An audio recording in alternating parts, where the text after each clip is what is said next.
This time we'll call the March 20th, 23 Planning Board meeting to order. Given that everybody's here, we've got quorum. Please stand and do the pledge.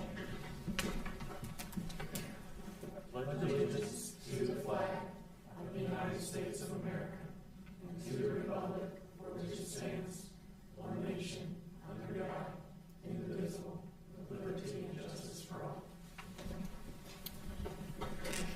All right. This time we'll move on to item 2A, approval of the meeting minutes from February 20th, 23 Planning Board meeting. The purpose of this agenda item is to consider the approval of these minutes. And has everybody had a chance to look at them? And if so, is there any questions, concerns, corrections? And if not, Move they be approved as written. we've got a motion. And we have a second. Any discussion on that? All right, we'll go to vote. All in favor, say aye. Aye. Opposed? That one carries on. All right, keep moving on along. There are no public hearings, so we'll move on to other business. Item 5A, presentation of the Development Liaison webpage. And the purpose of this agenda item is to receive information regarding the newly established Development Liaison webpage. Further information provided by staff. Good evening, Planning Board. In the months following the hiring of the town's development liaison, staff has created a web page to help developers, business owners, and residents navigate through the planning and development review process. The web page is intended to help streamline requests and inquiries ranging from common residential questions to meeting requests. Staff hopes that the new Development Liaison webpage will provide our customers with stress-free service and the ability to understand town processes clearly. And so I thought, let's give you guys a tour of our lovely new page. So you can actually access this via our general planning page, as you can see at the top. So this is what you're going to come to when you get to our landing page. We have a brief description of the services, as well as the various categories that you can click on. I'm going to run through the two that don't have individual pages, and then we'll move on from there. So down here at the bottom, we have our building permits and inspections. If you click on this icon, it's going to take you right to the inspections page. The planning department often gets inquiries about ongoing permitting, and it's our hope that by clicking this icon, it will direct people to the inspections department and help clear up any miscommunication there may be on that front. On the one above that is the long-range planning icon. That's actually going to take you to the main planning page, since there's a lot of different components of long-range planning, everything from our adopted plans to rezonings and annexations. That may require a little bit more information from staff, so we felt that it made the most sense to just take you back to the main planning page from there. Starting back up at the top, our first main option is our residents. So if you click on the residents icon, that's going to take you to this page with a number of different icons on it. If you click on these various icons, it's going to take you to places in the land development ordinance for a specific item, to various applications, or to relevant departments. These are definitely stem from the most common questions and requests that we get from the residents. And so it's our hope that this will help streamline the process a little bit, make it nice and efficient. A lot of times we get questions, just as an example for well and septic. Well, do you have the information to get to Wake County? Well, now you can just click right there and it takes you right to the environmental services page. Next one we have is for development and design professionals. This has a lot of great information ranging from links to our forms and fee sheets, our various plans, rules, and regulations, our common environmental requirements and information, as well as some additional contacts that we often need for people, such as NCDOT specifically for their driveway permits, the developers page on the Duke Energy website, as well as a wonderful guide from the USPS regarding delivery standards and practices for when you're laying out postal delivery services for a subdivision. If you haven't taken a look at that before, I highly recommend it. It's very great information.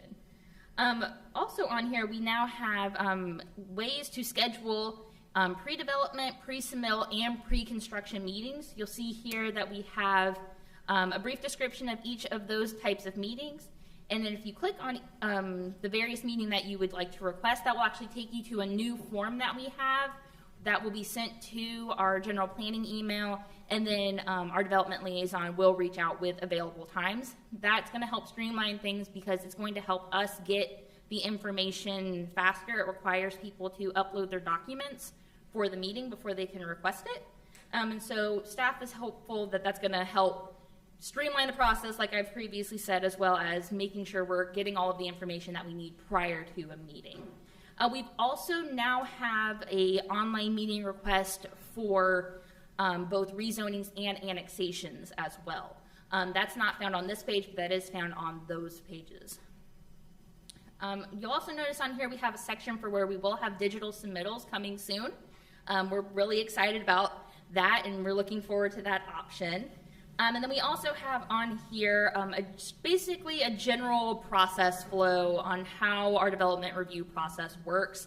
It's nice and easy to sort of break it down into those 4 simple steps with just a various breakdown of what you can generally expect in those steps. Since that sometimes does differ from town to town, this helps with developers figuring out, this is how the town of Fuquay-Varina handles our review process.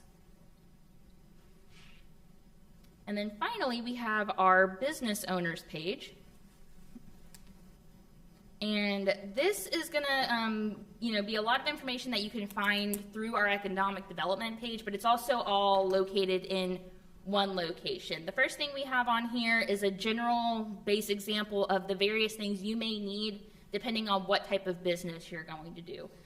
So I'm doing a new building construction, so therefore I'm going to probably need site plans or subdivision plans or CDs, and I'm going to need a building permit. And so that just kind of gives a general frame of reference as to what you may need coming in as a business owner. Obviously, staff guidance can help with that as well, but that's going to be a little bit of information to sort of base things off of. And then finally, we also have some business resources on here. Like I said, we have links to economic development, as well as our Starting a Business in Fuquay-Varina guide, the Chamber of Commerce, as well as our code compliance. And we also have on here a section for our home occupations as well. So those can be accessed on this page as well as for our residential page. It kind of gets you to that location in both ways, whether I'm definitely a resident first, or definitely I'm a business owner first. So this is essentially our way of giving the public a great platform to, work through the various information that they may need in a quick and efficient manner. And we're hopeful that it's going to help provide the best service possible. So thank you. I'm happy to answer any questions if anybody has any. Great, thank you. Any questions? That's pretty awesome. Yeah, or I can also go back to another page if anybody wants to see anything specific. Yeah, I had a couple of questions on the stuff for residents where it has all those various things like chickens. I saw that. That's pretty funny. I assume that this is going to be fairly dynamic, like stuff will move in and out of here as we come across things that are common problems or things that are no longer really an issue. I would see these as being dynamic. Yeah, correct. If we find that there are additional questions that we're often getting, then I can make a new icon and put it on here. Like I said, these are our most common ones. A lot of these are linked to different sections of the code. So as the code updates, they'll automatically update. Right. And same thing if we update a document or a form, since that gets uploaded to a different section, it'll just automatically update. Okay, yeah, that's good too. That's the advantage of links, right? Yeah, definitely. The other thing, what kind of coordination between the planning department and the economic development? I mean, is obviously you kind of point to some of the stuff, but when it came up and said business development is like is this how does that kind of work with that hand in hand with the economic development department, I guess, in the work that they do? Yeah, so I think that's sort of an ongoing thing that we're working with.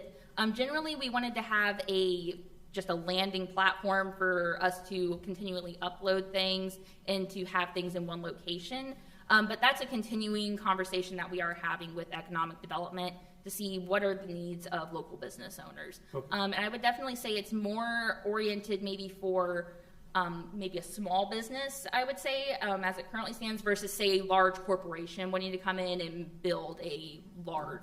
right, or that early economic development of recruiting. Correct. I mean, there's obviously that department has their own agenda, but it was just, I was kind of curious as how the actual kind of link up worked with this initiative, I guess, with the liaison. Obviously, on economic development, kind of everybody's a liaison over there. Yeah, and the nice thing with the website is we can put things in more than one place, like unlike a book that you have it, it's stuck in one chapter. So we can do cross-linking and cross-referencing and Right. that And you've done that with other departments as well, like building is on both. inspections. Yeah, Exactly. so that's really a good thing. I was just specifically, because it came out, it's like development, it's like,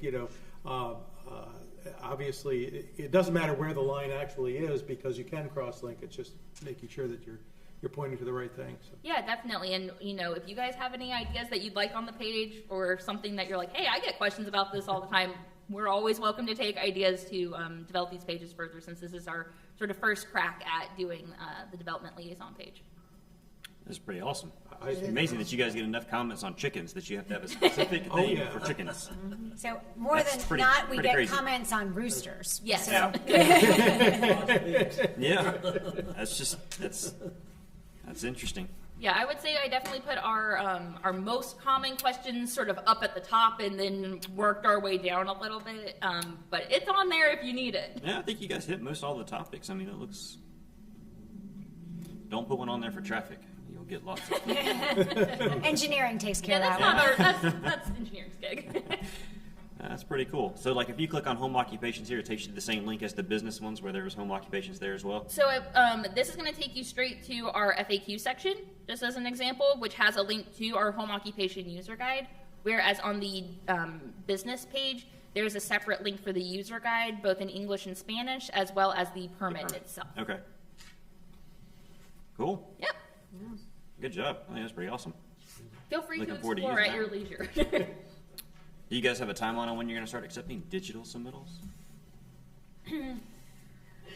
Oh boy. That is out of our hands. That's an IT question. I got you. Okay. We are ready. I mean, the applications are primed. Staff has all the equipment and platforms and all that we need. So That will be when we just did an upgrade to our payment provider. So as soon as the idea is to do digital submittals plus payment. Okay, so you take the payments online So and everything. we're 95% ready to do digital submittals now, but the decision was made to go live with the payments, so we pushed it back just a little bit. that just happened last week. We switched credit card vendors. A lot of people are going to be excited about that. Yes, they will. We're almost there. So close. You have any more questions for staff? Okay. All right, well, if nobody's more questions, we can kind of move on to item 5B. We don't have to do any motions or none of that good stuff on this. So, item 5B is a presentation discussion on the 2035 Community Transportation Plan. Further information will be presented by staff on this one. Thank you, Chair, members of the board. So it's been a few months since we last talked about the CTP update that has been on the books. So we wanted to give you just a little update in terms of where we are in that process and how that process is kind of developing as we've done some of the initial background work to move forward. So as you may recall, not too many years ago, the 2035 CTP was adopted in 2017, and time does fly. So we are on schedule for the 5-year plan update. And as we kind of had the offline discussion, we want to make sure that those plans update the current trends and the needs of the town. Obviously, we're growing, and we know traffic is always a main concern. So keeping up to speed with that. What we are now looking at is a full plan rewrite as opposed to tweaks. And this is intended to include enhanced modeling as well as a robust public engagement process. So we are digging a little bit more in depth than the initial assessment.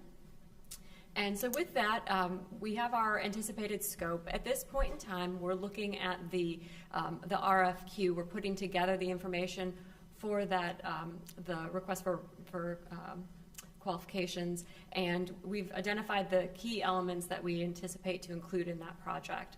So as I mentioned, it's expected that if you do just some tweaks, updates to the CTP, that it may just have been online outreach.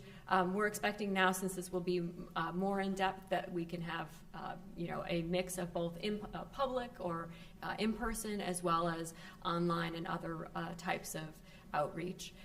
We're making sure that since we have updated many other plans, incorporating all of those recent adoptions into the updated CTP, as well as all of the background conditions, making sure those reflect current conditions.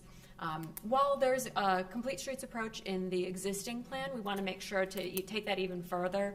And obviously, in the past 5 years, transportation technologies have continued to advance, and making sure we're really on top of that. There's many different types of multimodal methods, and whether we're talking about our pedestrians, our bicyclists, small motorized vehicles, and our cars and other passenger vehicles, getting all of those into our transportation system. Some of it, just kind of running through some of the others, VMT analysis, making sure we update the cross sections to address any changes that are needed. Also getting some updates on how much projects will cost if we're making improvements over time. Also making sure that all of our information reflects any current federal programming funding availability, so that we have advice in terms of how we may be able to fund things going forward. And then just digging more in depth. As the town has grown, we obviously know that we need to have a very good handle on our road network, and so making sure we just have the information to take into account what our road network is doing. And so that's part of the modeling, digging a little deeper into that, as well as our collector level roads. And as I said, so this is considered a full rewrite. It doesn't mean that all the information will change, but it means the document itself will get that full refresh, so it's not just an addendum or an appendix to the existing plan. So that way we can comprehensively look at the information and make sure it is all up to date.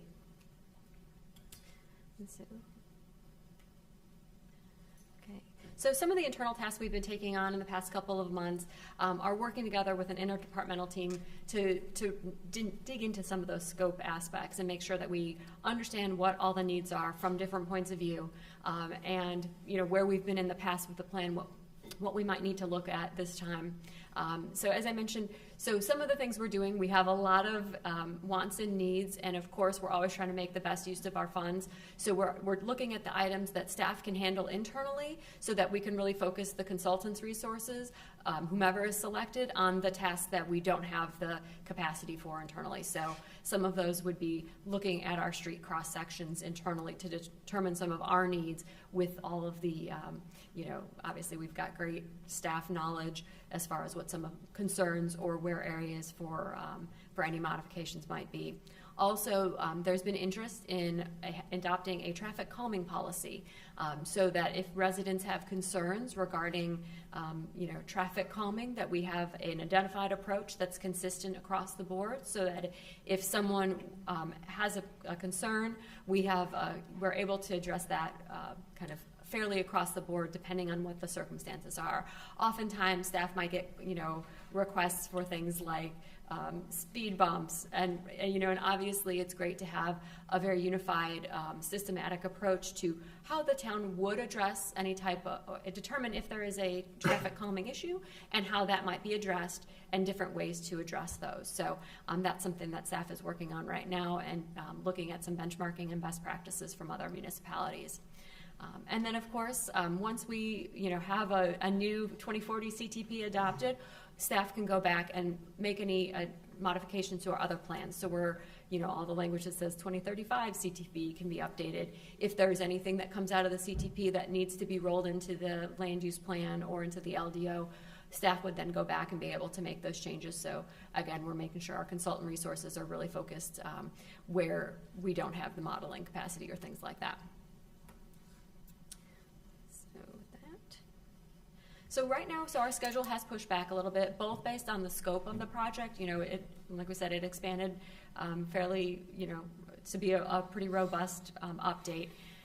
And we also are utilizing funding kind of across the 2 budget years. So this will get us that extra amount that we need to get the full plan rewrite. So right now we're finishing up and it's been modified to an RFQ. We're finishing that up, and then looking to move this spring into the evaluation of the proposals, get under contract before the end of the fiscal year, and then have almost a full year to work on the plan itself. The idea would be that essentially by the summer of next year, we would have that plan adopted and ready to go. So these are just kind of our milestones along the way. Obviously, as we get under discussions with a potential consultant but identify the full scope and any tweaks and things that are needed, this could certainly adjust, but this is our expectation at this point based on similar projects and estimated times that are needed for some of the things like public outreach.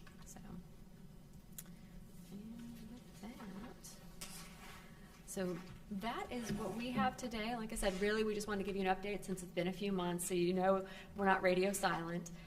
But certainly some of the things you can expect to see in the future we'll be discussing both our any type of technical advisory committee, participation in that, and then providing updates to the board as a whole as the project moves forward and we have some work underway. So that I'd be happy to take any questions you might have.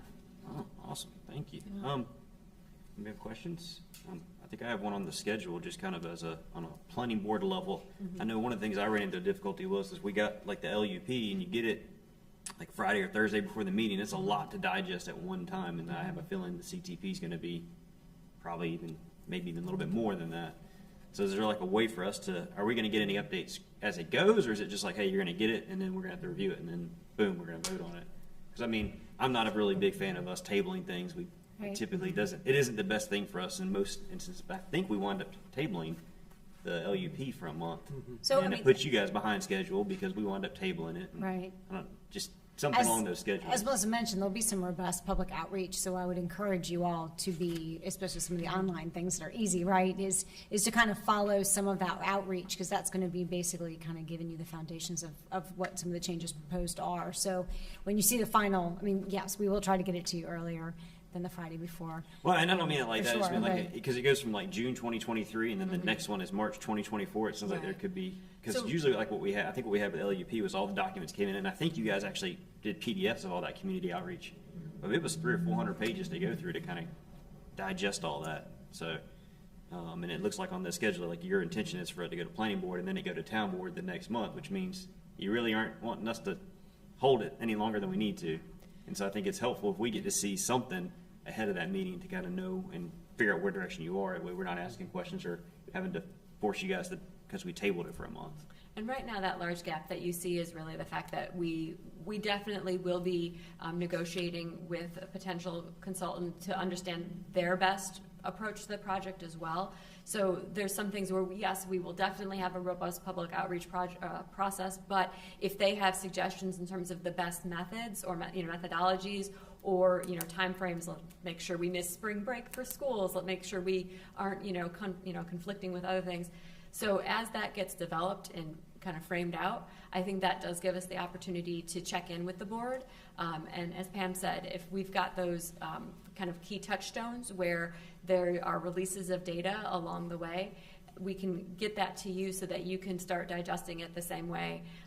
And that it's not 400 pages the weekend before. Okay. Good point. Also, I think the process last time included stakeholder, where we pulled in like DOT and we pulled in the school, Wake County schools and all that, so to have input to it. Are we expecting to go to that level, I guess, of kind of pulling in everybody, or is that kind of still to be determined based on the process? So I think we definitely would expect to have a technical advisory committee or technical stakeholders group, and so it may have a slightly different makeup than you would for a more general project, but certainly I think that's the expectation, that we have folks with those backgrounds who can speak from those agencies. Right, because I know I remember that being very helpful in terms of trying to direct it in a way that was useful for the town as well as useful for the partners of the town as well. Anything else? I think one thing that would be interesting to see laid out in the plan is how far we've came since the last update. So how many miles of roadway and sidewalk or bike paths or whatever we can include, just to show this is where we were and this is where we're at and this is where we hope to be in 2040. think along that line, the idea of what projects got done and what didn't, and maybe looking at, maybe as part of the process, look at, what was kind of hoped to be done and didn't get done, whether it was, waiting for 540 or whatever, but, there were some, definite plans to go forward that projects we expected to kind of pull out and kind of, is there, and maybe learn from those, that either the ones that were that went through quickly, or the other additional projects that we did that weren't kind of thought about.